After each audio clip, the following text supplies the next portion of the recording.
नमस्कार, न्यूज 10 में आप सभी का स्वागत है। मैं हूं आपके साथ भावना नैयर। अगले 1 घंटे आप हमारे साथ बने रहिए क्योंकि देश दुनिया की हर छोटी बड़ी खबर से आपको करेंगे अपडेट।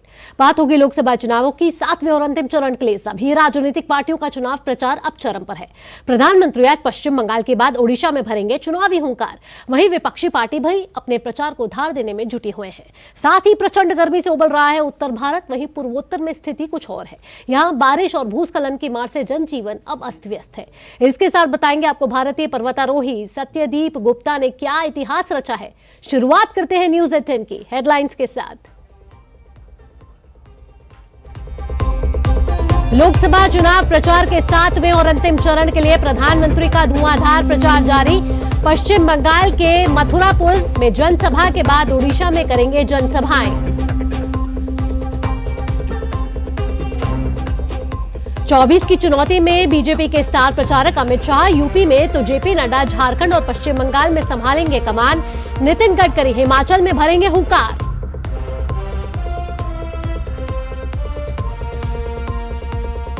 चुनावी रण में विपक्ष ने भी झोंकी ताकत। मल्लिकार्जुन खड़गे उड़ीसा में तो प्रियंका गांधी हिमाचल में करेंगी पार्टी प्रत्याशी के लिए प्रचार।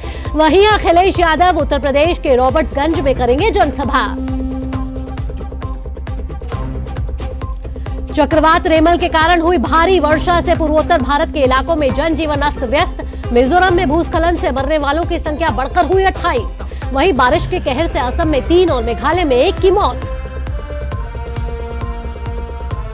उत्तर भारत में गर्मी से छूटे पसीने। राजस्थान के चूरू और हरियाणा के सिरसा में तापमान 50 डिग्री सेल्सियस के पार। मौसम विभाग ने दिल्ली में भीषण गर्मी का रेड अलर्ट किया जारी। भारतीय पर्वतारोही सत्यदीप गुप्ता ने रचा इतिहास। एक सीजन में माउंट एवरेस्ट और माउंट लोहोत्से की चढ़ाई करने वाले बने पहले व्यक्ति। 11 घंटे 15 मिनट में किया दोनों चोटियों को पार।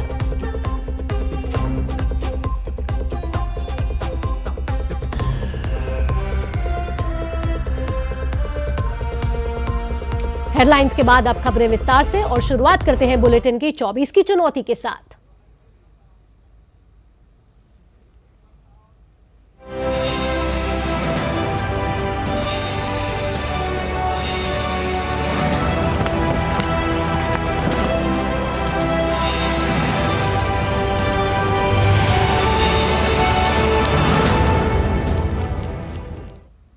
चौबीस की चुनौती की शुरुआत करें। भाजपा के स्टार प्रचारक और प्रधानमंत्री नरेंद्र मोदी लोकसभा चुनाव के 7वें और अंतिम चरण के लिए लगातार रैलियां कर रहे हैं।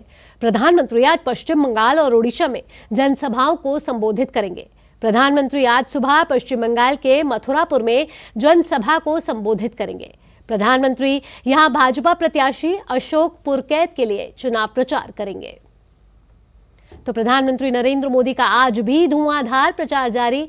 प्रधानमंत्री आज भाजपा प्रत्याशी अशोक पुरकैत के लिए जनसभा को संबोधित करेंगे। प्रधानमंत्री आज पश्चिम बंगाल और ओडिशा में चुनावी जनसभाएं करेंगे और वोटों की अपील करेंगे।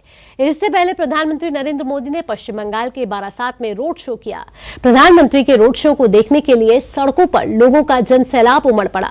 प्रधानमंत्री मोदी की एक झलक मारने के लिए स्थानीय लोग भारी संख्या में रोड शो देखने के लिए पहुंचे हुए थे।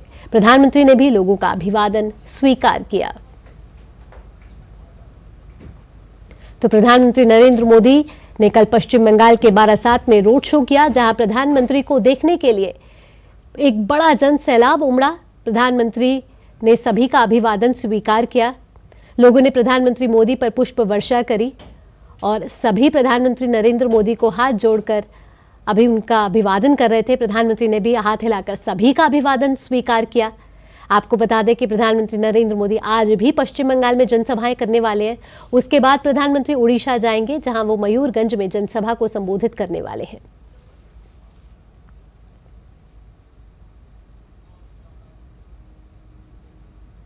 प्रधानमंत्री आज पश्चिम बंगाल के बाद ओडिशा में चुनावी जनसभाओं को संबोधित करेंगे। पीएम ओडिशा के मयूरभंज, बालासोर और केंद्रपाड़ा में चुनावी जनसभाओं को संबोधित करेंगे। प्रधानमंत्री मयूरभंज में भाजपा प्रत्याशी नाबा चरण मांझी के लिए चुनाव प्रचार करेंगे। वहीं बालासोर में प्रधानमंत्री प्रताप चंद्र सारंगी के समर्थन में चुनावी जनसभा को संबोधित करेंगे। इसके साथ ही प्रधानमंत्री ओडिशा के केंद्रपाड़ा में भाजपा प्रत्याशी बैजयंत पांडा के लिए चुनाव प्रचार करने वाले हैं। तो प्रधानमंत्री नरेंद्र मोदी आज ओडिशा भी जाएंगे। आपको बता दें कि ओडिशा में विधानसभा चुनावों के साथ साथ लोकसभा चुनाव भी है और आज प्रधानमंत्री मयूरभंज में चुनावी रैली को संबोधित करेंगे। पश्चिम बंगाल के मथुरापुर से प्रधानमंत्री नरेंद्र मोदी की रैली पर बात करने के लिए हमारे संवाददाता जुड़ चुके हैं। विशाल बैरिस्टो हमारे साथ।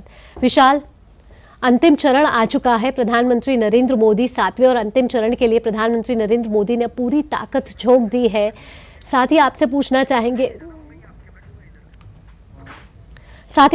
चाहेंगे विशाल की जिस तरीके से प्रधानमंत्री नरेंद्र मोदी चुनावी प्रचार को धार देते नजर आ रहे हैं, आज जब प्रधानमंत्री नरेंद्र मोदी जनता के सामने पहुंचेंगे तो कौन कौन से ऐसे चुनावी मुद्दे हैं और यहाँ का सियासी समीकरण क्या कह रहा है?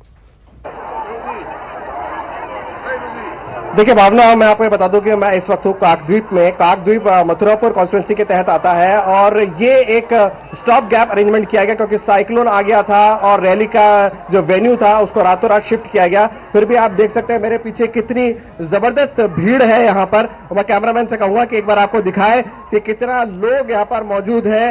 हालांकि ये रातों रात वेन्यू शिफ्ट किया गया है, तो आप देख सकते हैं महिलाएं, पुरुष और खासतौर से युवा अच्छी तादाद में आए हैं और ये वेन्यू शिफ्ट होने के बाद का नजारा है और ये रातों रात हुआ है क्योंकि यहाँ साइक्लोन का असर अब भी है। यहाँ पर जगह जगह पानी भरा हुआ है, लेकिन बावजूद इसके लोगों के उत्साह में कोई कमी नहीं है। अगर हम मथुरापुर कॉन्स्टिट्यूंसी की हम बात करें तो मथुरापुर कॉन्स्टिट्यूंसी टीएमसी का गढ़ माना जाता है और टीएमसी ने इस बार अपने सिटिंग एमपी को बदलकर चेंज किया है कैंडिडेट, क्योंकि जो सीएम चौधरी थे उनकी उम्र काफी हो गई थी और जो अभी जो कैंडिडेट को लगाया गया है हलदार, उनके खिलाफ करप्शन के चार्जेस है और हाईकोर्ट में ये मामला पेंडिंग है। और टीएमसी के ये जो उम्मीदवार है इनकी पत्नी भी प्रधान है और इन पर आरोप है कि उन्होंने विकास के नाम पर 3 बार पैसा उठा लिया और ये मामला हाईकोर्ट में चल रहा है। बीजेपी करप्शन के मुद्दे पे बहुत ज्यादा मुखर है। प्रधानमंत्री बार बार ये कहते रहे हैं कि पहले कांग्रेस ने लूटा, फिर लेफ्ट ने लूटा और अब टीएमसी दोनों हाथों से लूट रही है। लेकिन मैं आपको एक गारंटी दे रहा हूं, मैंने अब तक कहा कि ना खाऊंगा ना खाने दूंगा, लेकिन अब मैं कह रहा हूं जिसने भी खाया है उससे लेकर जिसका खाया है उसको लौटाऊंगा, ये मोदी की गारंटी है। भावना जी विशाल, साथ ही आपसे पूछना चाहेंगे प्रधानमंत्री नरेंद्र मोदी कल बारासात भी पहुंचे थे और हमने देखा कि किस तरीके से प्रधानमंत्री नरेंद्र मोदी का भव्य स्वागत किया गया। आज भी जिस तरीके की तस्वीरें आप मथुरापुर से दिखा रहे हैं वो साफ बयां कर रही है कि प्रधानमंत्री को एक की एक झलक पाने के लिए लोग बेसब्री से इंतजार कर रहे हैं। विशाल, मैं आपसे यहाँ ये भी पूछना चाहूंगी कि जब भी प्रधानमंत्री नरेंद्र मोदी पश्चिम बंगाल आए हैं, हमने भी ये देखा है कि पश्चिम बंगाल में कानून व्यवस्था को लेकर प्रधानमंत्री लगातार अपनी मुखर आवाज करते रहे। साथ ही साथ संदेश खाली का भी जो मुद्दा बीते दिनों बीता, वो भी एक बड़ा मुद्दा कहीं ना कहीं पश्चिम बंगाल में उभर के आया है। देखिए, कानून व्यवस्था का मुद्दा काफी टाइम से बना हुआ है और जब भी चुनाव आते हैं वायलेंस बढ़ जाती है। और प्रधानमंत्री ने कल कहा कि यहाँ की सरकार ने जो है अपीजमेंट के नाम पे ओबीसी के जो कोटा है उसमें छेड़छाड़ की और मुस्लिम्स को उन्होंने ओबीसी में इंक्लूड किया, जिस पर हाईकोर्ट ने रोक लगाई। और इस पर ममता बनर्जी ने यह कहा कि ये पॉलिटिकली मोटिवेटेड है। तो प्रधानमंत्री ने खुद मंच से कल बारासात में कहा कि क्या आप जजों के पीछे भी गुंडे छोड़ देंगे? एक बड़ा सवाल खड़ा किया प्रधानमंत्री ने। और बार बार जो ये वायलेंस होती है, हमने देखा 5वें चरण में काफी अच्छा मतदान हुआ 73%, लेकिन वायलेंस की छठे चरण में 80% को क्रॉस कर दिया, लेकिन जबरदस्त वायलेंस हुई। एक आदमी की मौत हो गई, बीजेपी के कैंडिडेट पर हमला हुआ। और अब 8वें चरण में जो सबसे बड़ी चुनौती है यहाँ पर सेंट्रल पैरामिलिट्री फोर्सेस के सामने, वो ये कि किस तरह यहाँ पर वायलेंस को रोका जाए और कैसे फ्री एंड फेयर पोल्स कराया जाए। और बीजेपी इसी को मुद्दा बना रही है कि टीएमसी अपनी हार को देखते हुए वायलेंस को बढ़ावा देती है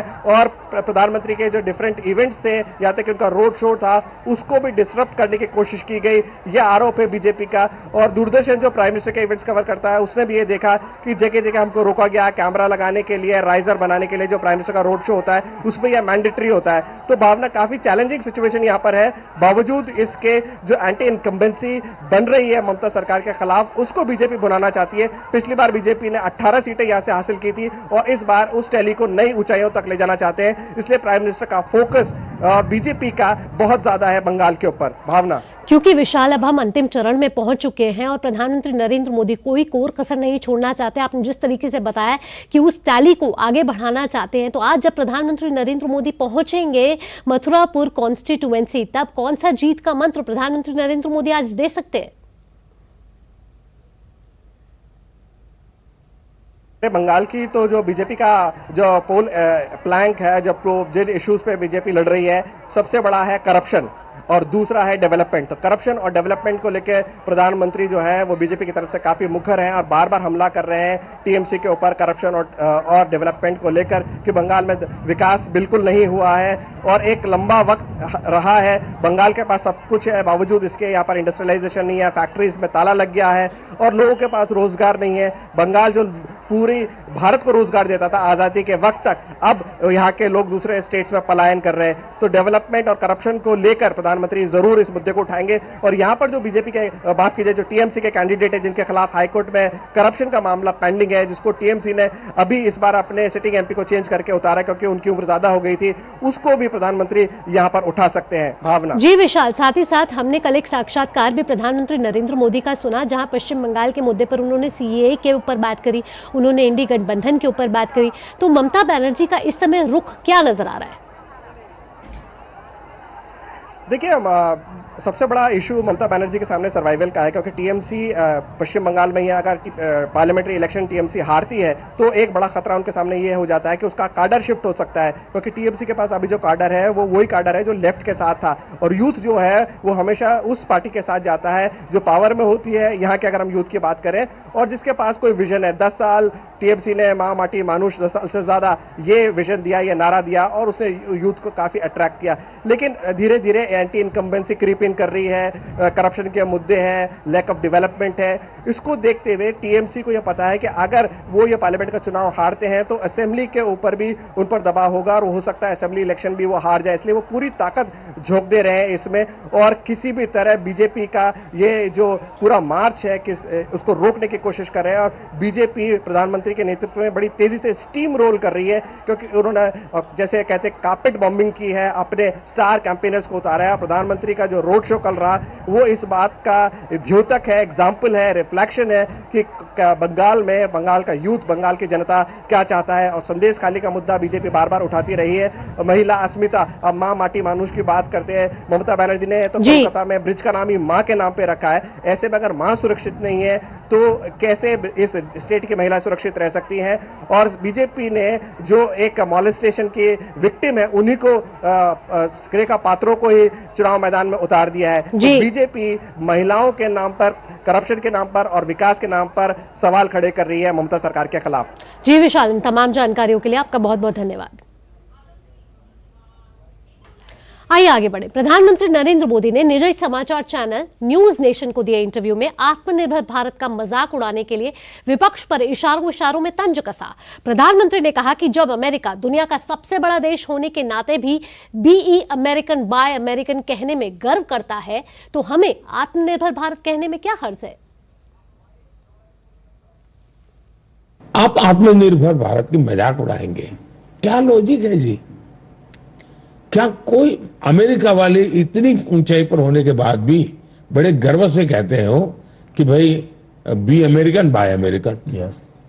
तो मुझे आत्मनिर्भर भारत कहने में संकोच क्यों होना चाहिए? मैं वोकल फॉर लोकल की बात क्यों ना करूं? मैं डिफेंस में कब तक ये दुनिया से माल खरीदता रहूंगा भाई? मैं खरीदार बन गया। आज भी मेरे देश का 2-3 चीजें हैं जैसे जो मैं आने वाले 5 साल में मैं ज्यादा मेहनत करना चाहता हूं। जैसे हम वैसे तो एग्रीकल्चर कंट्री है, कृषि प्रधान देश है, लेकिन कृषि प्रधान देश होने के बाद भी करीब 1 लाख करोड़ रुपया खाने का तेल हम बाहर से लाते थे। खाने का तेल, चलो पेट्रोलियम के लिए हमारी मुसीबत है तो हम लाते हैं, समझ रहे थे। अब मैं उस पर मिशन मोड पे काम करना चाहता हूं और मैं भारत आत्मनिर्भर कैसे बनना चाहिए? फायदा क्या होगा? मेरे किसान को फायदा होगा जी। अगर ऑयल मेरे देश के अब खाड़ी का तेल की झाड़ी का तेल तो मेरे खेत का तेल होगा तो मुझे ज्यादा फायदा होगा। प्रधानमंत्री नरेंद्र मोदी ने इंटरव्यू में कहा कि देश के विकास के लिए 3 प्रकार के इंफ्रास्ट्रक्चर की आवश्यकता है: सोशल इंफ्रास्ट्रक्चर, डिजिटल इंफ्रास्ट्रक्चर और फिजिकल इंफ्रास्ट्रक्चर। और तीनों इंफ्रास्ट्रक्चर की अपनी अहमियत है। इंफ्रास्ट्रक्चर का विषय में इंफ्रास्ट्रक्चर को 3 हिस्सों में बांटता हूं। एक सोशल इंफ्रास्ट्रक्चर जो मेरी टॉप प्रायोरिटी है, दूसरा फिजिकल इंफ्रास्ट्रक्चर वो मेरी जरूरत है। और तीसरा डिजिटल इंफ्रास्ट्रक्चर, जो अब दुनिया को मूव करने वाला है। तो हर एक की अपनी अपनी अहमियत है। जब मैं सोशल इंफ्रास्ट्रक्चर कहता हूं तो पहले की तुलना में डबल मेडिकल कॉलेज हो गई, 2 लाख के करीब आयुष्मान मंदिर बन गए हेल्थ केयर के लिए। तो ऐसी समाज जीवन की आवश्यकताओं की पूर्ति के लिए जो काम करना चाहिए उसका अच्छा प्रधानमंत्री ग्राम सड़क योजना हो, एक प्रकार से मैं उसको फिजिकल इंफ्रास्ट्रक्चर से ज्यादा सोशल इंफ्रास्ट्रक्चर का हिस्सा मानता हूं, क्योंकि उसको आवश्यकता है। दूसरा है फिजिकल इंफ्रास्ट्रक्चर। अब फिजिकल इंफ्रास्ट्रक्चर में पहले तो ये था कि भाई गांव वालों को अच्छा लगे चुनाव जीत जाए, इसलिए यार कार का एक छोटा सा बना दो पट्टी। मैंने कहा मैं ऐसा काम नहीं करूंगा, मैं ग्लोबल स्टैंडर्ड के साथ मैच करना चाहता हूं। तो आजकल मेरे यहाँ कोई भी इंफ्रास्ट्रक्चर प्रोजेक्ट बनते हैं तो उसमें ग्लोबल स्टैंडर्ड क्या है, वो उसको मैच करने में हम कितना दूर है आगे जा सकते हैं। मैं जानता हूं मेरी बुलेट ट्रेन की कल्पना को आज भी लोग गालियां देते हैं, लेकिन वो माइंडसेट बदलने के लिए बहुत जरूरी है। माइंडसेट तब बदलता है जी। हमने अब तक वो लाल कलर की रेलवे देखी जिंदगी और कभी विचार ही नहीं आया। आज वंदे भारत ट्रेन ने सोचने का तरीका बदल दिया, उसको रेलवे अपनी प्यारी लगने लगी। तो बदलाव हर एक को पसंद है। तो जहां तक डिजिटल इंफ्रास्ट्रक्चर का सवाल है, पूरी दुनिया उसके लिए बड़ी अचरज है। मैं G20 की मीटिंग में इंडोनेशिया गया था। ऑलमोस्ट ऑल कंट्री मुझे कह रहे थे साहब ये कैसे हुआ है, क्योंकि उनको लगता है ये बड़ा रिवॉल्यूशन है। तो उन्होंने बड़ा आग्रह किया था आपके यहाँ जब हमारी G20 होगी तब हम इस विषय को जरा और गंभीरता से लेना चाहते हैं। तो आपने देखा होगा G20 समिट में डिजिटल इंफ्रास्ट्रक्चर को स्पेशल बल दिया गया है। आप अगर इंफ्रास्ट्रक्चर को बनाते हैं तो एडॉप्टेबिलिटी में कोई प्रॉब्लम नहीं होता है। जैसे यूपीआई प्लेटफॉर्म मैंने बनाया, आज दुनिया में जितना फिनटेक में काम होता है उससे करीब 60% अकेले हिंदुस्तान में होता है। प्रधानमंत्री ने इंटरव्यू में आगे कहा कि आज पूरे विश्व में भारतीय यूपीआई प्रणाली की चर्चा हो रही है। दुनिया का हर देश आज यूपीआई का प्रयोग करना चाहता है। भारत में रह रहे विदेशी राजदूत रेहड़ी पटरी वाले के पास जाते हैं और अपने राष्ट्राध्यक्षों को पेमेंट का यह जादू दिखाते हैं। रेहड़ी पटरी वाले लोग वे भी, और मैंने देखा दुनिया के जितने मेहमान आते हैं तो उनके एम्बेसी वाले वो ऐसे रेहड़ी पटरी वाले पर ले जाते हैं और उसे दिखाते हैं जादू कि देखो ये सब्जी बेचने वाला डिजिटल पेमेंट करता है। तो उनको बड़ा अचरज होता है। अब दुनिया के कई देशों में, अब जैसे यूएई में हमारा यूपीआई चल रहा है, जो हमारा करीब 25-30 लाख हमारे लोग वहां काम करते हैं। उनको जो रेमिटेंस भेजना होता है, पहले काफी कुछ उनको आर्थिक बोझ होता था, बैंकों के थ्रू जाना, कमीशन देते देते पहुंचना, काफी कम हो। अभी वो यूपीआई से भेजता है पैसा, जितना पैसा भेजता है उतना ही पैसा अपने घर पहुंच जाता है, उसको किसी को चार्ज नहीं देना पड़ता है। तो चला एक छोटे से ब्रेक का, अब जुड़े रहिए न्यूज़ 10 के साथ।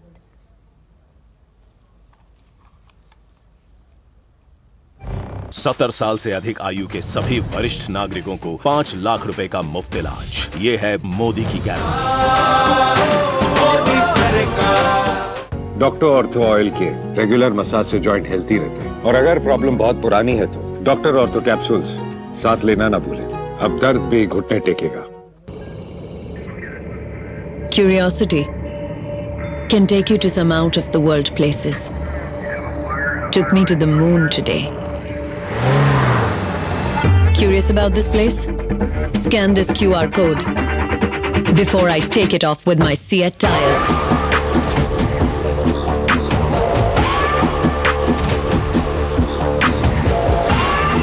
Seat, crafted for the curious. बात जब पीढ़ियों के लिए बनने वाले घर की हो तो जिम्मेदारी बड़ी हो जाती है। गैलेंट समझता है ये जिम्मेदारी। अब डबल एम रिब्स के साथ गैलेंट एडवांस TMT रीबार, निर्माण का रियल हीरो। न्यूज 10 में एक बार फिर आपका स्वागत। बुलेटिन में आगे बढ़ते हैं। लोकसभा चुनाव के अंतिम चरण के लिए भारतीय जनता पार्टी पूरे जोर शोर से प्रचार में जुटी हुई है।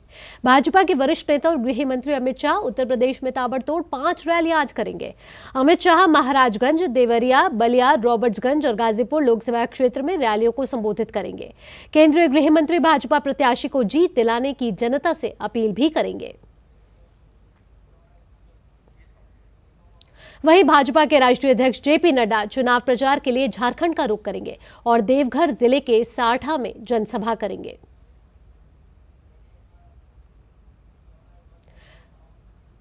पार्टी के दिग्गज नेता और उत्तर प्रदेश के मुख्यमंत्री योगी आदित्यनाथ भी उत्तर प्रदेश के गोरखपुर में भाजपा प्रत्याशी रवि किशन के समर्थन में रोड शो करेंगे।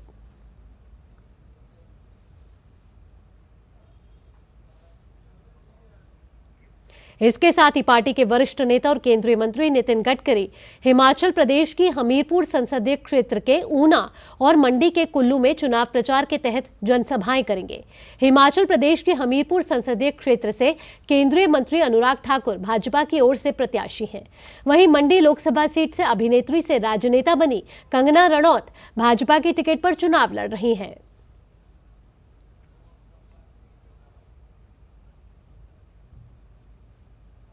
और आइए अब विपक्ष की रणनीति की भी बात कर लेते हैं। लोकसभा चुनाव के अंतिम चरण में गर्मी के साथ साथ सियासी पारा भी चढ़ने लगा है। ऐसे में विपक्ष भी चुनाव प्रचार में एड़ी चोटी का जोर लगा रहा है। आज हिमाचल प्रदेश से उड़ीसा तक विपक्ष की रैलियों का शोर रहेगा। उड़ीसा में कांग्रेस के राष्ट्रीय अध्यक्ष मल्लिकार्जुन खड़गे करीब दोपहर 12 बजे बालासोर से चुनावी हुंकार भरने वाले हैं। इसके बाद खड़गे दोपहर तकरीबन 1:40 पर भद्रक में रैली करेंगे। कांग्रेस के स्टार प्रचारक और वरिष्ठ नेता राहुल गांधी पंजाब में चुनावी जनसभाओं को संबोधित करेंगे। राहुल गांधी पंजाब के लुधियाना और पटियाला में जनसभाएं करेंगे। राहुल गांधी लुधियाना में कांग्रेस प्रत्याशी अमरिंदर सिंह राजा वारिंग और पटियाला में कांग्रेस प्रत्याशी धर्मवीर गांधी के लिए चुनाव प्रचार करेंगे। वहीं हिमाचल में कांग्रेस महासचिव प्रियंका गांधी मोर्चा संभालते हुए 2 जनसभाएं करेंगी, जिसमें कुल्लू और 11:45 पर मंडी के सुंदरनगर से जनसभा को संबोधित करेंगे। उत्तर प्रदेश में सपा सुप्रीमो अखिलेश यादव पूर्वांचल के रॉबर्ट्सगंज के हाइडल मैदान में चुनावी रैली को संबोधित कर पार्टी के लिए प्रचार करते नजर आएंगे।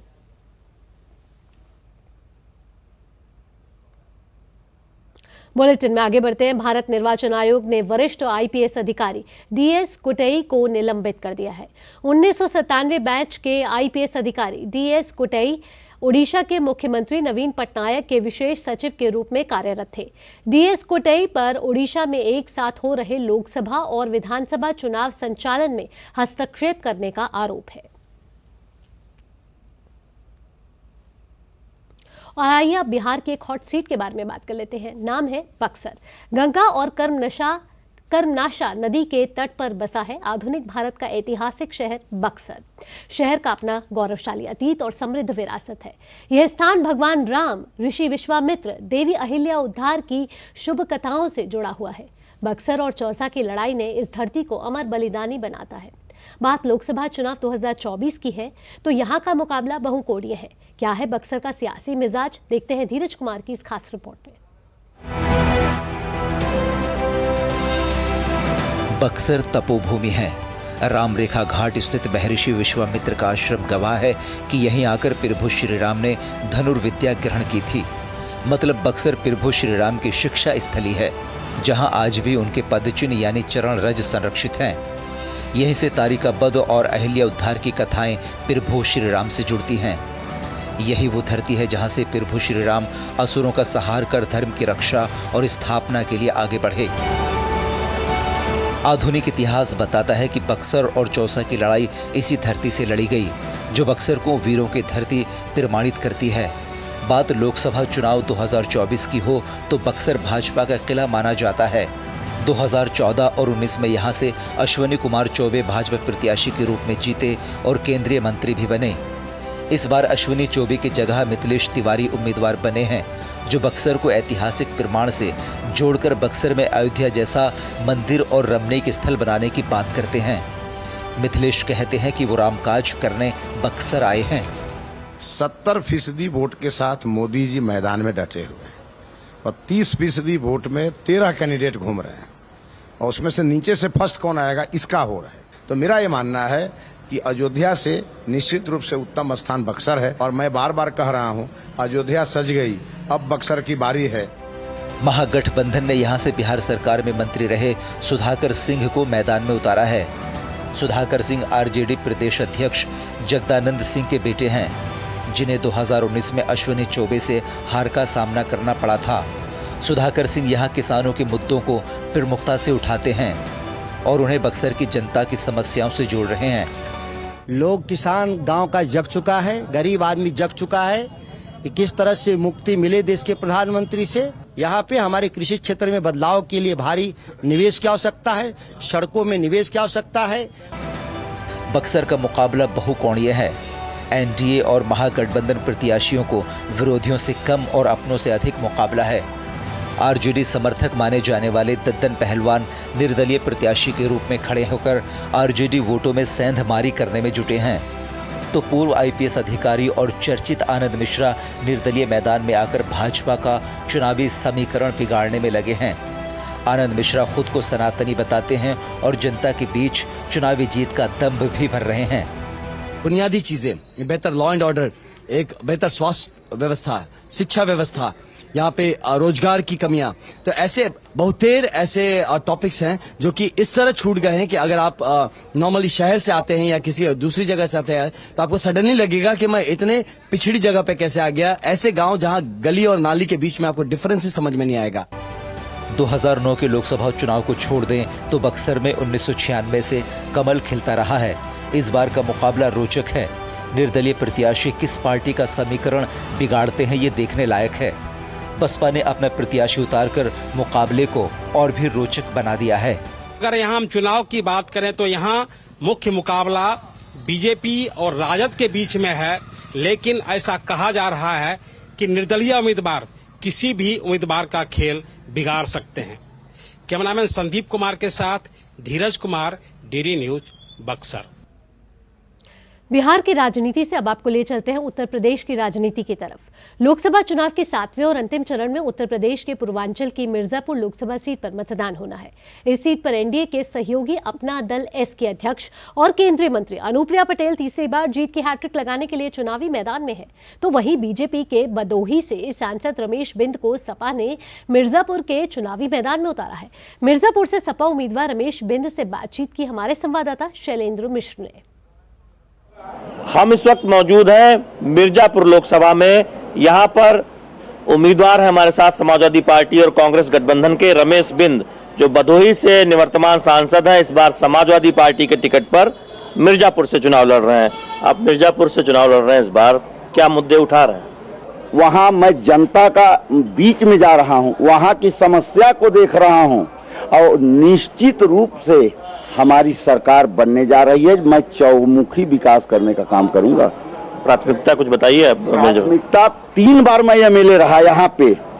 3 बार एमएलए रहने पर आप जा करके पता कर लीजिए, कछवा टाउन में जो मैंने रोड दिया हूँ मैंने बनवाया हूँ, चाहे महामलपुर हो, चाहे कछवा टाउन का हो, चाहे राजकीय कन्या विद्यालय हो, चाहे राजकीय इंटर कॉलेज हो, शिक्षा का काम मैंने किया हूं। बहुत आरोप प्रत्यारोप भी देखने को मिल रहा है। समाजवादी पार्टी के मुखिया धुआंधार प्रचार पूरे पूर्वांचल में कर रहे हैं, बीजेपी की तरफ से भी हमने धुआंधार प्रचार देखा। तो बड़े मुद्दे क्या है जिसको आप उठा रहे हैं? सबसे बड़ा मुद्दा क्या है? आज देख रहे हैं कि संविधान खतरे में है, लोकतंत्र खतरे में है, आरक्षण समाप्त होने जा रहा है। इससे बड़ा मुद्दा क्या हो सकता है? आरक्षण की जहां तक बात है तो ओबीसी आरक्षण में मुस्लिमों को उनकी जातियां सारी शामिल करके उसको छीनने का काम तो समाजवादी पार्टी का जो घोषणा पत्र था उसमें किया गया, कर्नाटक में उस तरह से शामिल किया गया। मैं अपने जबान से कुछ नहीं, अब मैं अपने जबान से कुछ नहीं कहूंगा, लेकिन जानते हैं कहीं हताशा साबित करती है। रमेश बिंद हमारे साथ हैं, निवर्तमान सांसद हैं बदोही के, समाजवादी पार्टी कांग्रेस गठबंधन से इस बार चुनाव लड़ रहे हैं मिर्जापुर से और तमाम दावे कर रहे हैं, अपनी प्राथमिकता गिना रहे हैं। कैमरामैन कमलेश कुमार के साथ शैलेंद्र मिश्र, डीडी न्यूज, मिर्जापुर। इसी के साथ 24 की चुनौती से जुड़ी खबरों में फिलहाल इतना ही।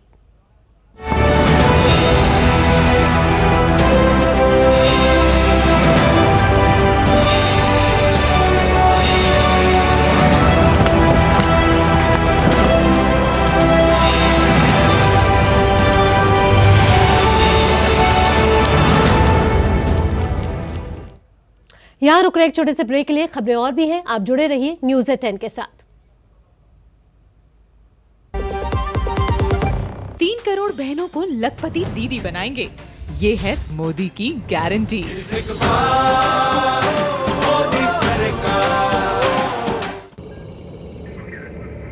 Curiosity can take you to some out of the world places. Took me to the moon today. Curious about this place? Scan this QR code before I take it off with my Seat tires.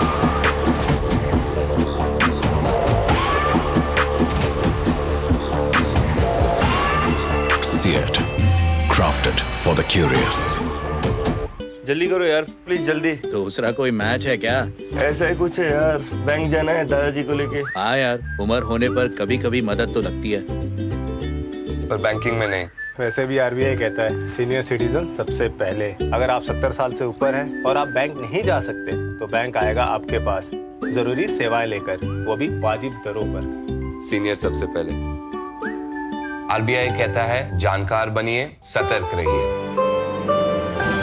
तेरी होने वाली mother in law कुछ ज्यादा ही traditional है। Traditional लोग ज्यादा emotional होते हैं। तो भाई साहब, अब कोई किसी की लाइफ में आग नहीं लगा पाएगा। समर कूल, जो हर दिल करे कबूल। Delivery boy has picked your order. अरे भाई, पता है भूख लगी है। 30 मिनट का मैसेज नोटिफिकेशन आया था ना। मैसेज के सारे थोड़ी बैठ सकते हैं। कल आपने कुछ शेयर्स बेचे थे ना? हाँ, तो चेक किया? मैसेज आया तो था। सिर्फ मैसेज काफी नहीं है। आप शेयर मार्केट में कोई भी ट्रांजैक्शन करते हैं ना, तो स्टॉक एक्सचेंज से आए SMS या ईमेल को अपने डीमैट अकाउंट और बैंक स्टेटमेंट के साथ भी टैली कीजिए। बेटा, भूख में ना दिमाग बंद हो जाता है।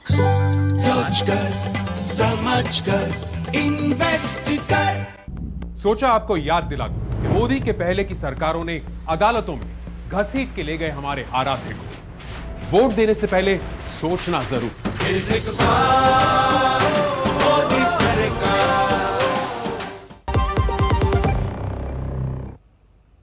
न्यूज़ एट 10 में एक बार फिर आपका स्वागत। और अब खबर मध्य प्रदेश के छिंदवाड़ा जिले से, जहां आदिवासी परिवार के एक युवक ने कुल्हाड़ी से अपने माता पिता, पत्नी, बच्चे और भाई सहित अपने परिवार के 8 लोगों की हत्या कर दी है। वहीं हत्यारे युवक ने भी फांसी लगाकर आत्महत्या कर ली है। घटना छिंदवाड़ा जिले के आदिवासी बाहुल्य क्षेत्र थाना माहुलझीर अंतर्गत बोदल कछार गांव की है। घटना रात्रि 2 से 3 बजे की बताई जा रही है। हालांकि अभी तक वारदात के कारणों का खुलासा नहीं हो सका है। तो बेहद ही दर्दनाक घटना आ रही है मध्य प्रदेश के छिंदवाड़ा जिले से। हमारे संवाददाता जुड़ चुके हैं भोपाल से, फोन लाइन पे आदित्य श्रीवास्तव ज्यादा जानकारी के साथ। आदित्य, बेहद ही विभत्स सामूहिक हत्याकांड कहा जा सकता है। दिल दहला देने वाली यह खबर सामने आ रही है मध्य प्रदेश के छिंदवाड़ा से। प्रारंभिक जांच में क्या कुछ निकल कर आ रहा है कि क्या हो सकता है इस हत्या का कारण? बिल्कुल भावना, दिल दहलाने वाली ये पूरी घटना है। एक ही परिवार का व्यक्ति है जिसने अपने परिवार के 8 लोगों को मौत के घाट उतार दिया है। पहले उसने सब एक के बाद एक 8 लोगों की हत्या की कुल्हाड़ी से, यानी कि उस पूरे उसमें अगर देखें तो 4 महिलाएं हैं, 3 बच्चियां हैं, 1 पुरुष है, और उसके बाद वो खुद फांसी के फंदे पर झूल जाता है। कारण क्या है? क्योंकि ये अगर देखें तो छिंदवाड़ा जिला मुख्यालय से करीब 145 किलोमीटर दूर की ये घटना है। और वहां पर तामिया थोड़ा पास जरूर पड़ता है 40 किलोमीटर दूर, लेकिन उसके बावजूद भी अगर देखा जाए तो पुलिस अल सुबह पहुंची है। करीब 2 से 2:30 बजे की रात की ये घटना है। पुलिस अल सुबह पहुंचती है और पुलिस के पहुंचने के बाद फिलहाल पड़ताल चल रही है, चूंकि पूरे गांव को भी सील कर दिया गया है। कारण क्या है ये फिलहाल अभी स्पष्ट नहीं हो पाया, क्योंकि परिवार के सभी लोग जो है उनकी हत्या कर दी गई है। और अब पुलिस जो है वो आस पड़ोस के लोगों से ये जानने की कोशिश कर रही है कि आखिर ये घटना का कारण क्या हो सकता है, क्या कोई प्रत्यक्षदर्शी है इस घटना का, क्योंकि काफी देर रात की ये पूरी घटना है। बताया जा रहा है कि ये जो व्यक्ति है, ये शख्स है, ये मानसिक रूप से विक्षिप्त है या थोड़े उसको दिमागी समस्याएं हैं, और उसका इलाज पास में ही जो है नर्मदापुरम में चल रहा था। लेकिन इस बात की आधिकारिक पुष्टि अभी फिलहाल नहीं कह सकते। पुलिस की तरफ से ये अंदेशा जताया जा रहा है, और ये हो भी सकता है कि कोई दिमागी रूप से अगर कोई बीमार है या कोई दिक्कत जिसको है, वही इस तरह की जी आदित्य, आपसे ये भी पूछना चाहेंगे कि कहा यह भी जा रहा है कि एक बच्चा भी था, साथ ही साथ वो एक बच्चा था, वो भागने में कामयाब रहा, उसको भी मारने की कोशिश कर रहा था ये व्यक्ति। बिल्कुल भावना, उनके बड़े पापा का लड़का यानी कि ताऊ का बेटा जो है वो भी वहां आसपास था उस वक्त, और उस पर भी हमला करने की कोशिश की गई, लेकिन वो भागने में कामयाब जरूर हो गया है। और अभी पुलिस की तरफ से ये बताया जा रहा है कि एक शख्स जो है वो फिलहाल घायल है, उसका इलाज अस्पताल में चल रहा है। अब पुलिस उसी कड़ी को जोड़ने की कोशिश कर रही है कि किस तरीके से वो व्यक्ति क्या कुछ बता रहा है, क्या रात में देर रात कुछ ऐसी घटना घटी थी या सोते हुए के दौरान ही ये इस वारदात को अंजाम दिया गया था।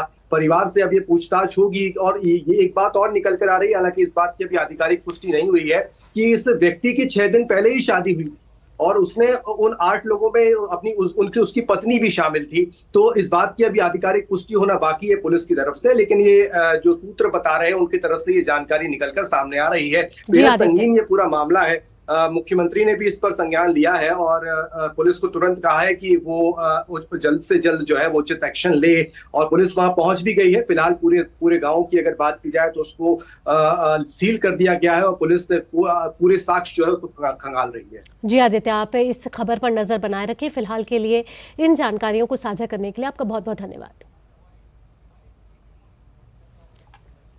बुलेटिन में आगे बढ़ते हैं। उड़ीसा के फिरंगिया के पास एक भीषण सड़क हादसा हो गया है। फिरंगिया के पास एक बस पलट गई है। इस हादसे में 2 लोगों की मौत हो गई है, जबकि 9 अन्य लोग घायल हो गए हैं। घायलों को इलाज के लिए अस्पताल में भर्ती कराया गया है। फूलबनी एसडीएम चितरंजन महंता ने बताया है कि बस में करीब 50 यात्री सवार थे। बस फिरंगिया में एक मोड़ पर पलट गई।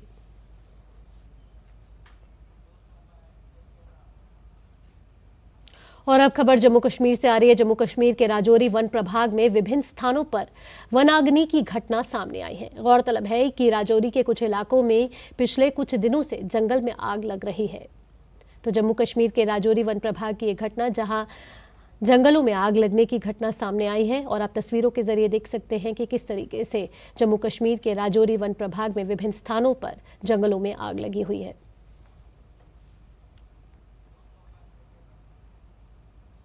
वाराणसी के जिला जज संजीव पांडे की कोर्ट में आज श्रृंगार, गौरी और ज्ञानवापी से जुड़े कई मामलों में सुनवाई होनी है। भगवान ज्योतिर्लिंग आदि विश्वेश्वर की वाद मित्र अनुष्का तिवारी और इंदु तिवारी की तरफ से दाखिल अर्जी पर सुनवाई होनी है, तो वहीं राखी सिंह की अर्जी पर भी सुना जाना है। कांग्रेस नेता मणिशंकर अय्यर की 1962 में चीनी आक्रमण के लिए कथित शब्द का इस्तेमाल करने वाली टिप्पणी ने मंगलवार देर रात राजनीतिक विवाद खड़ा कर दिया। भाजपा ने इसे संशोधनवाद का निर्लज प्रयास बताया है। हालांकि बाद में अय्यर ने कथित शब्द का इस्तेमाल करने के लिए माफी भी मांगी। आपको बता दें कि कांग्रेस नेता अय्यर ने मंगलवार शाम विदेशी संवाददाता क्लब में एक कार्यक्रम में किस्सा सुनाते हुए कहा था कि अक्टूबर 1962 में चीनियों ने कथित तौर पर भारत पर आक्रमण किया। अय्यर ने यह टिप्पणी नेहरू फर्स्ट रिक्रूट्स पुस्तक के विमोचन के अवसर पर की। October 1962, the Chinese allegedly invaded India. Bhajpa IT विभाग के प्रमुख अमित मालविया ने अय्यर की टिप्पणी पर कांग्रेस की आलोचना की है। उन्होंने कहा कि एफसीसी में नेहरू फर्स्ट रिक्रूट्स नामक पुस्तक के विमोचन के दौरान बोलते हुए मणिशंकर अय्यर 1962 में चीनी आक्रमण को कथित बताते हैं। यह संशोधनवाद का एक बेशर्म प्रयास है। नेहरू ने चीनियों के पक्ष में संयुक्त राष्ट्र सुरक्षा परिषद में स्थायी सीट पर भारत का दावा छोड़ दिया। राहुल गांधी ने एक गुप्त समझौता ज्ञापन पर हस्ताक्षर किए। राजीव गांधी फाउंडेशन ने चीनी दूतावास से चंदा लिया और चीनी कंपनियों को भारत में व्यापार करने में आसानी हो, इस मकसद से एक रिपोर्ट प्रकाशित की गई। उनके आधार पर सोनिया गांधी की यूपीए सरकार ने चीनी सामानों के लिए भारतीय बाजार खोल दिया, जिससे देश के सूक्ष्म, लघु और मध्यम उद्योग को नुकसान हुआ। अब कांग्रेस नेता अय्यर 1962 के चीनी आक्रमण पर पर्दा डालना चाहते हैं, जिसके बाद चीनियों ने 38,000 वर्ग किलोमीटर भारतीय क्षेत्र पर अवैध कब्जा कर लिया था। मालवीय ने पूछा कि कांग्रेस का चीनियों के प्रति प्रेम क्या बताता है। एनआईए और गुजरात क्राइम ब्रांच ने एक छापेमारी के दौरान वडोदरा निवासी मनीष हिंगू को गिरफ्तार कर लिया है। मनीष हिंगू युवाओं को नौकरी का झांसा देकर विदेश ले जाने और बंधक बनाकर अवैध काम करवाने वाले गिरोह का हिस्सा है। दरअसल हाल ही में युवाओं के साथ ऐसी धोखाधड़ी और फिर उन्हें कंबोडिया और वियतनाम जैसी जगहों पर ले जाने वाले कई मामले सामने आए हैं। इस प्रकार की धोखाधड़ी से युवाओं को सचेत करने के लिए विदेश मंत्रालय लगातार एडवाइजरी भी जारी करता रहता है। इस प्रकार के मामलों में देश भर में कई छापेमारी और गिरफ्तारी हुई है। वडोदरा से गिरफ्तार मनीष हिंगू के पास से कई कागजात और पासपोर्ट बरामद किए गए हैं। फिलहाल आरोपी को 7 दिन की रिमांड पर भेज दिया गया है। पुलिस कमिश्नर साहब को एक ईमेल के जरिए जो वहाँ के फरियादी दीनबंधु लाडू शाही उड़ीसा के रहने वाले हैं, उसने ईमेल के जरिए एक कंप्लेंट की थी कि शुभानपुरा में यूनिक एम्प्लॉयमेंट सर्विस है, तो वहाँ उसने वियतनाम ले जाने के लिए इस काम के लिए 1,50,000 रुपये लिए थे और उसको टिकट यहाँ से कर दी गई थी। लेकिन वियतनाम ले जाने के बाद उसको वहाँ से 2 नंबर में कंबोडिया लाए थे और जो काम उसको नहीं करना था वो वहाँ जो कंप्यूटर ऑपरेटर का काम करवा रहे थे और उसको 35 दिन तक ऐसे ही उसको बंदी बना के रखा और उसको जब तक $2,000 उसको नहीं मिले तब तक उसको वहां से छोड़ा नहीं। आज भारत रत्न एवं पूर्व प्रधानमंत्री स्वर्गीय चौधरी चरण सिंह की 37वीं पुण्यतिथि है। चौधरी चरण सिंह किसान राजनीति के क्षितिज पर लगभग 5 दशक तक छाए रहे। वह कृषि अर्थव्यवस्था की गहरी समझ रखने वाले उच्च कोटि के विद्वान, लेखक और अर्थशास्त्री थे। उपराष्ट्रपति जगदीप धनखड़ और आरएलडी प्रमुख जयंत चौधरी ने पूर्व प्रधानमंत्री चौधरी चरण सिंह को उनकी पुण्यतिथि पर नई दिल्ली के किसान घाट पर श्रद्धांजलि दी।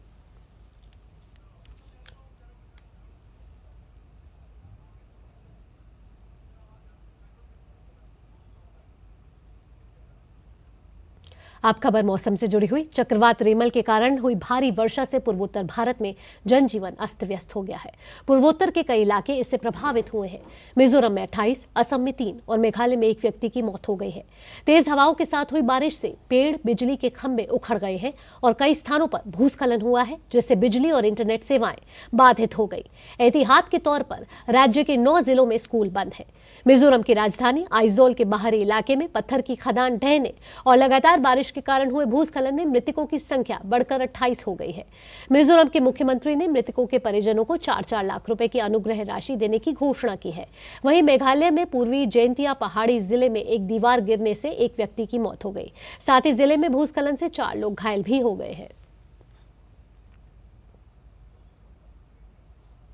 तो जहां चक्रवात रेमल ने अफरा तफरी मचाई हुई है, वहीं देश के कई हिस्से भीषण गर्मी की चपेट में है।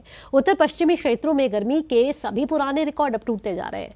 राजस्थान के चूरू की बात करें तो यहां कल अधिकतम तापमान 50.5 डिग्री सेल्सियस दर्ज किया गया, जो देश में अब तक का सबसे अधिक तापमान है। वहीं दिल्ली के मुंगेशपुर इलाके में 49.9 डिग्री सेल्सियस तापमान दर्ज किया गया। मौसम विभाग ने राष्ट्रीय राजधानी क्षेत्र में भीषण गर्मी का रेड अलर्ट भी जारी कर दिया है। तो उत्तर पश्चिम भारत में लगातार गर्मी से हाहाकार मचा हुआ है। जयपुर से हीट वेव पर बात करने के लिए विकास सोनी हमारे साथ जुड़ चुके हैं। विकास, जयपुर को तो गुलाबी शहर कहा जाता है, लेकिन जिस तरीके से गर्मी से हाहाकार मचा हुआ है, जिस तरीके से विकास जयपुर में हाहाकार मचा हुआ है, राजस्थान में हाहाकार मचा हुआ है, चूरू में तो 50 डिग्री से ऊपर पहुंच चुका है, फलौदी में भी 50 डिग्री टच कर दिया गया है। इसी से बीमारियां भी बढ़ रही हैं। मौसम विभाग ने क्या एडवाइजरी जारी की है? जी भावना, प्रदेश में गर्मी का सितम लगातार जारी है और गर्मी का सितम इस कदर जारी है कि जो देश के सबसे गर्म स्थान 10 गर्म स्थान है, उसमें राजस्थान के 4-5 शहरों का नाम है। उसमें सबसे ज्यादा चूरू का तापमान 50.5 डिग्री सेल्सियस दर्ज किया गया है। चूरू के अलावा श्रीगंगानगर, पिलानी, फलोदी का जो तापमान है वो भी 49 डिग्री को पार कर चुका है और राजस्थान के 7 ऐसे शहर हैं जिनका तापमान 48 डिग्री को पार कर चुका है। पिछले कुछ दिनों से ऐसा लग रहा है कि राजस्थान में जो दिन की शुरुआत है वो सुबह से नहीं हो रही है, सीधा ही दोपहर से शुरुआत हो रही है, क्योंकि सुबह 8 बजे जो यहाँ का तापमान है वो 35 डिग्री को पार कर जाता है। इस वक्त घड़ी की सुइयां 11:45 जरूर बजा रही है, लेकिन जो तापमान की सुई है वो 35 डिग्री को पार कर चुकी है। मौसम विभाग की माने तो मौसम विभाग ने अगले 48 घंटों तक गर्मी से राहत की कोई संभावना नहीं जताई है। 31 मई के बाद में राजस्थान में एक पश्चिमी विक्षोभ के सक्रिय होने की संभावना जताई है। उसके बाद में इस तापमान में बढ़ोतरी में जो बढ़ोतरी हो रही है उसमें कुछ कमी आएगी। मौसम विभाग और चिकित्सा विभाग लगातार एडवाइजरी जारी कर रहा है। आम जनता से अपील करी जा रही है कि आप आवश्यक से आवश्यक कार्य हो तभी घर से बाहर निकले, अन्यथा नहीं निकले। चिकित्सा विभाग, पेयजल विभाग और बिजली विभाग राजस्थान में बिल्कुल अलर्ट मोड पर है। तीनों के कंट्रोल रूम हर जिले स्तर पे स्थापित किए गए हैं। हर अस्पताल में एक नोडल अधिकारी को नियुक्त किया गया है। विशेषकर इसीलिए अस्पताल में जो सेवाएं हैं, पानी की है, एसी की है, कूलर की है, दवाओं की है, बेड की है, उन व्यवस्थाओं के प्रभावी प्रबंधन के लिए अस्पताल में नोडल अधिकारी और क्विक रेस्पॉन्स टीम का भी गठन किया गया है। इसके साथ ही मैं आपको बताना चाहूंगा कि जो चिकित्सा मंत्री गजेंद्र सिंह खींवसर वो रोजाना मॉनिटरिंग कर रहे हैं और समीक्षा बैठक अधिकारियों के साथ ले रहे हैं। हर जिले के जिला कलेक्टर्स को यह आदेश है कि आप तुरंत प्रभाव से हॉस्पिटल पहुंचे और हॉस्पिटल में व्यवस्थाओं का जायजा लें। किसी प्रकार की कोई भी अव्यवस्था हो तो उसको तुरंत प्रभाव से दूर करें। जी भावना। जी विकास, इन तमाम जानकारियों के लिए आपका बहुत बहुत धन्यवाद। न्यूज़ 10 में वक्त हो चला एक छोटे से ब्रेक का, जल्द हाजिर होते हैं। किसानों को जारी रहेगी 6,000 रुपए की सम्मान निधि। यह है मोदी की guarantee.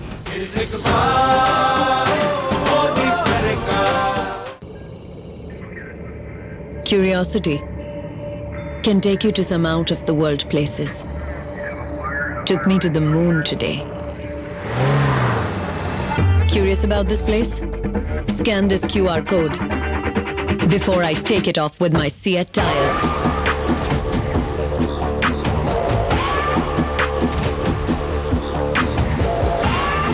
Seat, crafted for the curious.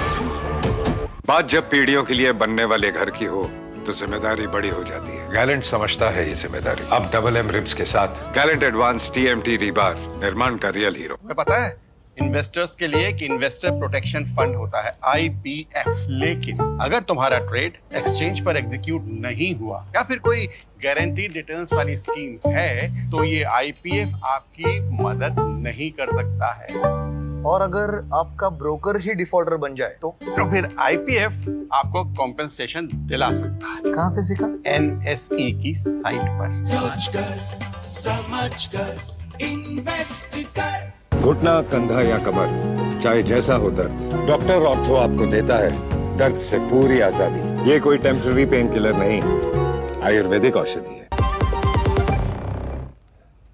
Break के बाद आपका स्वागत है। बढ़ते हैं आगे। भारत संयुक्त राष्ट्र सुरक्षा परिषद UNSC का स्थायी सदस्य बनने के लिए प्रतिबद्ध है और इस लक्ष्य को प्राप्त करने के लिए पूरे तरीके से फोकस भी है। ये बात विदेश मंत्री डॉक्टर एस जयशंकर ने शिमला में बुद्धिजीवियों से बातचीत के दौरान कही। उन्होंने इस सिलसिले में ये भी कहा कि अगर हम UNSC का स्थायी सदस्य बनना है तो हमें सभी को जागरूक करना होगा, दबाव बनाना होगा और उन्हें मनाना होगा, तभी हम अपना लक्ष्य हासिल कर पाएंगे। इतना ही नहीं, विदेश मंत्री ने उस वक्त ये भी याद दिलाया कि जब भारत के UNSC का स्थायी सदस्य बनने का पूरा मौका था, लेकिन पंडित नेहरू की अगुवाई में तत्कालीन कांग्रेस सरकार ने इसे गंभीरता से नहीं लिया और ये मौका छोड़ दिया। सिक्योरिटी काउंसिल का सवाल जो है, हमारी कोशिश तो है कि जितनी जल्दी हमें स्थायी सदस्यता मिल जाए, हम तो वो जरूर चाहेंगे, पर ये लक्ष्य जो है इतनी आसानी से प्राप्त नहीं होगा क्योंकि आज भी जो परमानेंट मेंबर्स जो हैं उनकी बहुत चलती है, यूएन में भी चलती है, यूएन के बाहर भी चलती है। वो किसी भी, आज गाजा की बात हो, यूक्रेन की बात हो, वो जो है अपने बीच में जो आपस की डीलिंग जो करते हैं, दुनिया को जो प्रभावित जो करते हैं, इसीलिए वो नहीं चाहेंगे कि इसमें 5 जो है 6 या 7 या 8 बन जाए। तो जो अभी जो हम कहते हैं जो टेबल पे बैठे, वो तो चाहेंगे कि वो कुर्सियां उतनी रहें जितनी अभी। तो हमें जो आना है, हमें पूरे मैं कहूँगा कि समाज को जागरूक करके, दबाव डाल के उनको मनवाना है, और तभी जब वो मानेंगे तभी हमें वो लक्ष्य प्राप्त होगा। अब बीच बीच में ऐसे भी मौके थे करीब 50 साल पहले कि हमें कुछ चांस था, उस समय हम लोगों ने नहीं लिया। उस समय की सरकार थी, उनको लगा कि ये हमारे लिए उस समय ऐसी प्रायोरिटी नहीं थी। पर आज जो है, आज मुझे लगता है कि दिशा, आज का माहौल जो है हमारे लिए अनुकूल है। जिनेवा में आयोजित 77वें विश्व स्वास्थ्य महासभा में भारत के केंद्रीय स्वास्थ्य सचिव अपूर्वा चंद्रा ने यूनाइटेड किंगडम के स्वास्थ्य मंत्री एंड्रयू के साथ द्विपक्षीय बैठक की। बैठक में स्वास्थ्य संबंधित मुद्दों पर चर्चा हुई। साथ ही चिकित्सा मूल्य की सुविधाओं के लिए डिजिटल पोर्टल बनाने पर चल रहे काम पर भी प्रकाश डाला गया। भारत ने यूरोपीय संघ और ब्रिटेन को कवर करने वाली कई नियामक प्रणालियों को पूरा करने में भारतीय फार्मा उद्योग के सामने आने वाली चुनौतियों को दूर करने के लिए द्विपक्षीय सहयोग को आगे बढ़ाने पर भी जोर दिया। उन्होंने कहा कि मैं आपको आश्वस्त करता हूं कि मैं समिति के विचार विमर्श को उत्पादक और कुशल तरीके से संचालित करने के लिए अपनी पूरी कोशिश करूंगा। इस वर्ष विश्व स्वास्थ्य सभा का विषय स्वास्थ्य के लिए सबके लिए स्वास्थ्य भारत के वसुधैव कुटुंबकम के मूल्य और लोकाचार के साथ साथ बहुत मेल खाता है, जिसका अर्थ है कि दुनिया एक परिवार है। I should like to assure you that I will do my utmost to guide the deliberations of this committee in a productive and efficient manner, given the workload in front of us. The World Health Assembly's theme this year, All for Health, Health for All, is much aligned with the core values and the ethos of India. That is Vasudhaiv Kutumbakam, which means the world is one family.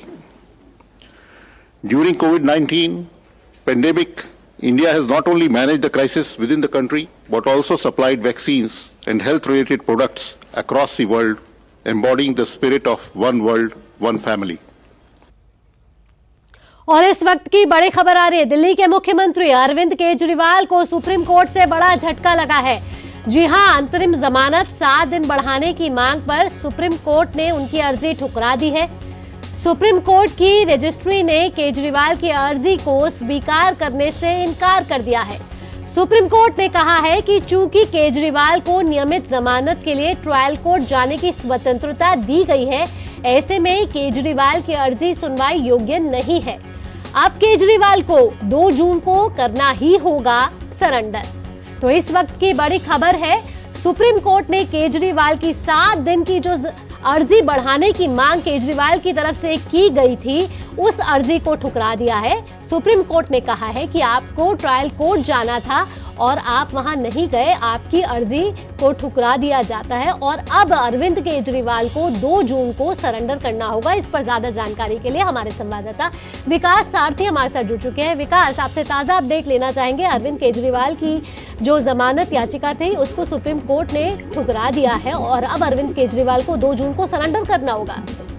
बिल्कुल, केजरीवाल के लिए झटका है। आप याद करें कि कल भी एक ऐसी कोशिश की गई थी और उनकी तरफ से इस मामले को बेंच के सामने, जो अवकाशकालीन बेंच है उसके सामने मेंशन किया गया था। बेंच ने उसी वक्त ये कहा था कि देखिए, आपकी जो मुख्य याचिका थी उस पर कोर्ट सुनवाई कर चुका है, उसमें ऑर्डर रिजर्व किया जा चुका है। ऐसे में एक नई एप्लीकेशन आप लगा रहे हैं, वो भी एक ऐसी बेंच के सामने जो वेकेशन बेंच है, नियमित बेंच ऐसे मामलों की सुनवाई कर चुकी थी। तो इसीलिए कोर्ट ने पहले टेक्निकलिटी को लेकर के कल भी सवाल उठाया था और आज सुप्रीम कोर्ट रजिस्ट्री जो हम कह सकते हैं कि पहला स्टेप होता है, जो हर याचिका के फैक्ट्स को चेक करता है, मेंटेनेबिलिटी को चेक करता है, उसकी तरफ से कहा गया है कि ऑर्डर रिजर्व है मेन मामले में, मुख्य मामले में। और जब वो मुख्य मामले में ऑर्डर रिजर्व कराया गया था, क्योंकि वहां पर सुप्रीम कोर्ट में उन्होंने जमानत नहीं मांगी थी भावना, वहां पर उन्होंने सीधे सीधे अपनी जो गिरफ्तारी है उसी को चुनौती दी थी और पूरे मामले को खत्म करने की मांग की थी।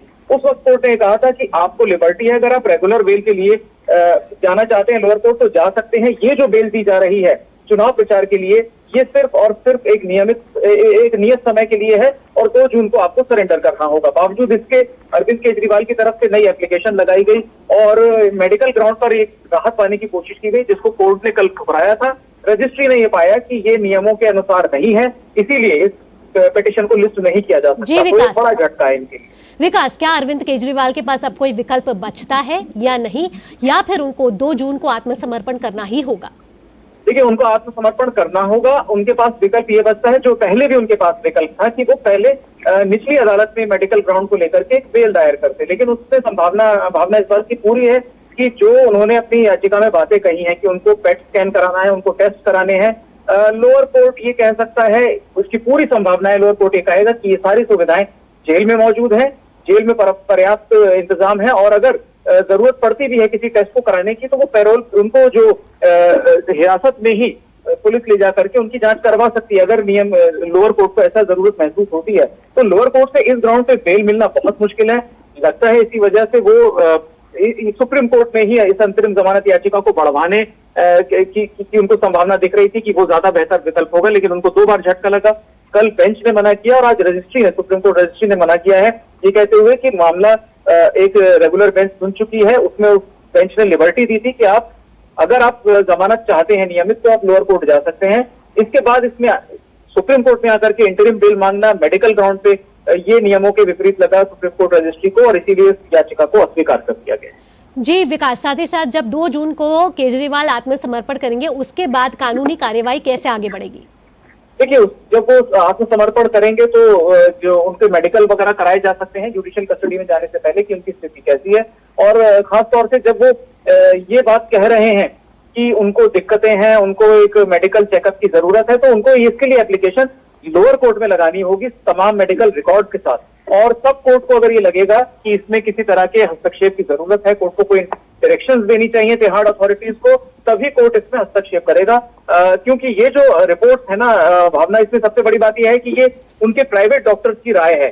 कोर्ट्स इसमें बचते हैं, कोर्ट्स हमेशा ये चाहते हैं कि एम्स या अन्य किसी सरकारी प्रतिष्ठित अस्पताल के डॉक्टरों का पैनल जांच करे और वो रिपोर्ट दे।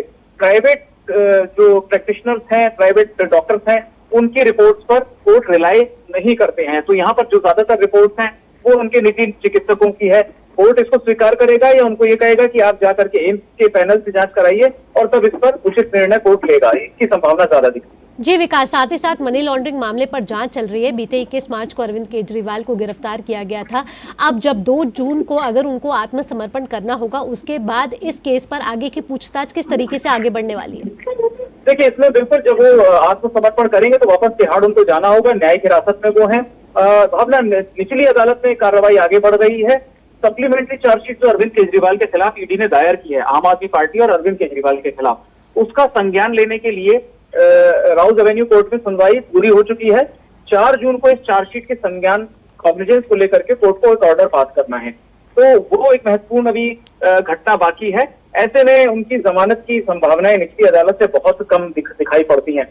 सुप्रीम कोर्ट ने भी देखिए, जब उनको जमानत दी थी तो स्पष्ट किया था कि सीमित पर्पस के लिए, बहुत ही सीमित उद्देश्य के लिए ये उनको राहत दी गई है। और इसके एक्सटेंशन को लेकर के भी आप याद करें कि जस्टिस संजीव खन्ना की बेंच के सामने ही इस मामले को ईडी ने दोबारा उठाया था कि अरविंद केजरीवाल ने कुछ ऐसी टिप्पणियां की हैं कि उनकी जमानत बढ़ जाएगी, उनको वापस जेल नहीं जाना पड़ेगा। उसी वक्त कोर्ट ने साफ कर दिया था कि हमारा आदेश बहुत स्पष्ट है, वो क्या बयानबाजी कर रहे हैं पब्लिक में जाके चुनावी रैलियों में, उससे कोर्ट को कोई उससे कंसर्न नहीं है।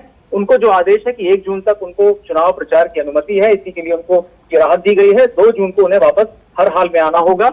ये स्थिति अभी भी बिल्कुल बरकरार है, इसमें कोई परिवर्तन नहीं है। जो भी उनको अब कवायद करनी है जो अंतरिम राहत को बढ़ाने की, ये मेडिकल ग्राउंड पर दोबारा किसी तरह से बेल पाने की, वो उनको निचली अदालत से शुरू करनी होगी।